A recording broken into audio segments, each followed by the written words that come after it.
Palagi niyong tandaan, matatamasa mo lang ang tagumpay kung hindi ka susuko.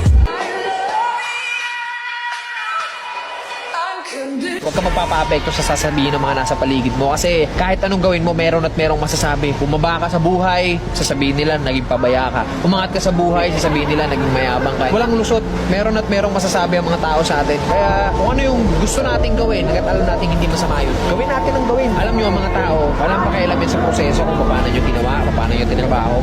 Mukhang ewan ka talaga para sa mga yan sa umpisa. Ang gustong makita lang ng mga tao palagi, yung finished product. Ano yung narating mo dyan. As long as di mo napapabayaan yung pamilya mo, yung sarili mo, sa kung ano man yung tinatahak mo, banat lang.